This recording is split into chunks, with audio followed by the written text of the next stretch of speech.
Che cosa lega la morte di decine di giovani piloti italiani al fatto che oggi la nostra aeronautica militare sia una delle più formidabili al mondo? Beh, c'entra e come. Perché questa non è solo una storia di aerei e tecnologia. È la storia di come una tragedia nazionale, un'umiliazione profonda, abbia scatenato una silenziosa vendetta industriale durata 60 anni. Una vendetta che ha trasformato per sempre il destino della nostra aviazione, forgiando una forza che oggi in Europa in pochi osano sottovalutare. Quello che state per scoprire è un racconto che non sentirete mai al telegiornale. È una storia di bare volanti, di riscatto nel deserto e di un dominio tecnologico costruito passo dopo passo. È la storia di come l'Italia, da semplice cliente di tecnologia difettosa, si sia ripresa il proprio destino fino a diventare leader nei cieli. Questo è il motivo per cui oggi l'aeronautica militare italiana è una forza tanto temuta quanto rispettata. Tutto inizia negli anni 60. L'Italia, come molte nazioni NATO, adottò un caccia americano avveniristico, il Lockheed F-104 Starfighter. Sulla carta, sembra un capolavoro, un missile con le ali, progettato per intercettare i bombardieri sovietici ad altissima quota, ma nella realtà si rivelò una trappola mortale. L'F-104 era un aereo estremo, che non perdonava neanche il minimo errore. Le sue ali, piccole e perfette per la velocità, lo rendevano instabile a basse quote. I motori tendevano a spegnersi e i primi seggiolini eiettabili erano tutt'altro che affidabili. Per i piloti italiani l'F-104 divenne presto la bara volante o il fabbricante di vedove. Gli incidenti erano all'ordine del giorno, con un bilancio drammatico. Lungo la sua vetta operativa, l'Italia perse oltre 100 aerei, una delle peggiori statistiche di sicurezza in tempo di pace tra i paesi NATO, e decine di piloti non tornarono mai a casa. Ogni incidente era una ferita aperta per la nazione. C'era un'ombra di vergogna che si allungava sull'Italia. Eravamo costretti a difendere i nostri cieli con macchine straniere che uccidevano i nostri figli. Eravamo clienti e non partner, vittime di una tecnologia che non controllavamo. Quella sensazione di impotenza, quel dolore, divenne presto il seme di una determinazione feroce. L'Italia aveva imparato la lezione nel modo più crudele. Per non essere vittima della tecnologia, doveva diventarne padrona. E la vendetta industriale era così appena iniziata. La reazione alla tragedia dello Starfighter non fu immediata, ma fu profonda e inarrestabile. L'Italia capì che non poteva più limitarsi a comprare, doveva entrare in gioco, e il primo passo fu proprio con l'F-104. Invece di importarlo e basta, l'industria italiana, con Fiat e poi Air Italia, iniziò a produrlo su licenza. Non solo, lo modificò, dando vita così all'F-104S, una versione con un motore più potente e, soprattutto, un'avionica e un radar di concezione italiana sviluppato dalla Selenia. Era un segnale chiaro, ovvero che non ci limitiamo a costruire, ma iniziamo a pensare. Quello fu il punto di non ritorno. Dalla produzione su licenza, l'industria aeronautica italiana, che un giorno si consoliderà in Leonardo, iniziò a puntare sempre più in alto. L'obiettivo era chiaro, ovvero sviluppare competenze nazionali, creare i propri sistemi e sedersi al tavolo dei grandi. Non più semplici fornitori, ma partner alla pari. Questa nuova mentalità si vide in due settori chiave, e il primo fu l'addestramento. Per formare i migliori piloti servivano i migliori aerei scuola. Nacquero così gioielli come l'Aermacchi MB339, l'aereo delle frecce tricolori, e il moderno M346, considerato il miglior addestratore avanzato al mondo. Il secondo punto furono i programmi di combattimento. L'Italia entrò come partner di primo piano nel programma Panavia Tornado. Stavamo costruendo il muscolo industriale e tecnologico, e serviva solo l'occasione per dimostrare al mondo che la lezione era stata imparata. E quella occasione arrivò nel deserto iracheno. 17 gennaio 1991, operazione Desert Storm. Per la prima volta dalla seconda guerra mondiale, i piloti italiani partivano per una vera missione di combattimento. 8 cacciabombardieri Tornado decollarono dalla base di Al-Dhafra, negli Emirati Arabi Uniti. La loro specialità?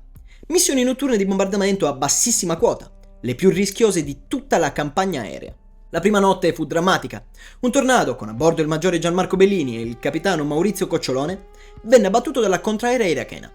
I 2 piloti furono catturati, e sembrava l'inizio di un altro disastro. Però non lo fu.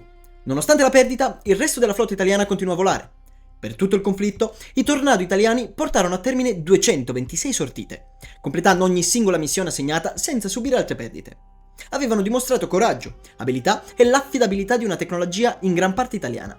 L'Italia non era più la nazione delle bare volanti, ma una forza combattente credibile e rispettata.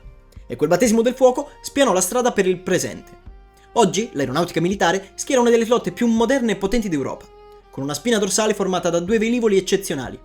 Da un lato l'Eurofighter Typhoon, un caccia da superiorità aerea purissimo, dall'altro l'F-35 Lightning II, il caccia stealth di quinta generazione, di cui l'Italia non è solo acquirente, ma partner industriale con l'unica linea di assemblaggio finale in Europa, a Cameri.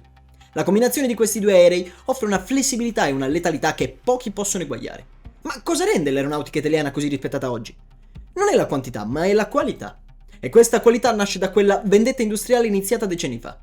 Prendiamo l'Eurofighter Typhoon. L'Italia non l'ha semplicemente comprato, è uno dei 4 partner fondatori del consorzio. Leonardo, la nostra azienda di punta, produce circa il 36% del valore dell'intero programma. E attenzione, non produce parti qualunque. Leonardo realizza il cuore pulsante, il cervello elettronico del velivolo. Perché gran parte dell'avionica, il sistema di autoprotezione e soprattutto il radar a scansione elettronica Captor-E sono di progettazione e produzione italiana. Questo radar è un game changer, capace di vedere più lontano e tracciare più bersagli contemporaneamente di molti concorrenti. E qui arriviamo a un confronto interessante, ovvero quello con il suo rivale francese, il Dassault Rafale. Sia chiaro, il Rafale è un eccellente aereo multiruolo, incredibilmente versatile. Però l'Eurofighter Typhoon è stato progettato con un'ossessione, la superiorità aerea. È più veloce, capace di superare Mach 2, vola più in alto, quindi oltre i 55.000 piedi, e ha un'accelerazione che gli conferisce un vantaggio decisivo negli scontri a lunga distanza. Non è una gara a chi sia il migliore in assoluto, ma nel puro combattimento aria-aria, il ruolo per cui è nato, il Typhoon, ha pochi rivali, e il cervello di quel caccia parla italiano. L'altro pilastro è l'addestramento. La tragedia dell'F-104 ha insegnato che un aereo avanzato ha bisogno di un pilota eccezionale, e oggi l'Italia è un leader mondiale nel settore. L'International Flight Training School, IFTS, in Sardegna, una collaborazione tra Aeronautica Militare e Leonardo, è un centro di eccellenza dove vengono ad addestrarsi i piloti di nazioni come Germania, Giappone, Canada e Regno Unito. Addestriamo i nostri piloti e quelli dei nostri alleati sui sistemi più avanzati al mondo. Questo è il sigillo finale dell'eccellenza. E quella vendetta industriale, nata dalla vergogna, sta per raggiungere il suo apice. Per decenni l'Italia è stata partner in programmi internazionali, ma ora, per la prima volta, siamo co-leader nella progettazione del futuro. Si chiama GCAP, Global Combat Air Program. È il programma per un sistema di combattimento aereo di sesta generazione che entrerà in servizio attorno al 2035 per sostituire il Typhoon. E i partner non sono i soliti noti. L'asse si è spostato. Italia, Regno Unito e Giappone, insieme e alla pari. Il GCAP non sarà solo un aereo, ma un sistema di sistemi. Un caccia stealth che opererà in simbiosi con sciami di droni, intelligenza artificiale e capacità di guerra elettronica rivoluzionarie. E ancora una volta, Leonardo e l'industria italiana sono in prima linea per sviluppare l'avionica e i sensori di questo sistema. Questo programma è il compimento di un percorso, da acquirenti di un aereo difettoso a produttori su licenza, a partner di minoranza, a partner paritari, fino a co-leader mondiali nello sviluppo della tecnologia che dominerà i cieli per i prossimi 50 anni. Ed ecco perché l'aeronautica militare oggi è una forza così rispettata. Non per il numero di aerei, ma per la qualità dei suoi piloti, forgiati da un sistema di addestramento che il mondo ci invidia. Non per le armi che compra, ma per la tecnologia che contribuisce a creare. La storia della nostra aviazione militare è un arco di riscatto lungo 60 anni. Un percorso iniziato con il lutto delle bare volanti e culminato con la leadership tecnologica nel GCAP. La vergogna è stata trasformata in orgoglio e l'impotenza in dominio tecnologico. Quella silenziosa vendetta industriale ha dato i suoi frutti, creando un'eccellenza che oggi è il nostro scudo più forte e il nostro miglior biglietto da visita nel mondo. Questa è una delle tante storie incredibili che si nascondono dietro la nostra tecnologia, e se volete scoprirne altre, iscrivetevi al canale e fateci sapere nei commenti cosa ne pensate. Il programma GCAP cambierà davvero gli equilibri del potere nel Mediterraneo e oltre? Grazie per avermi seguito fino a qui e alla prossima!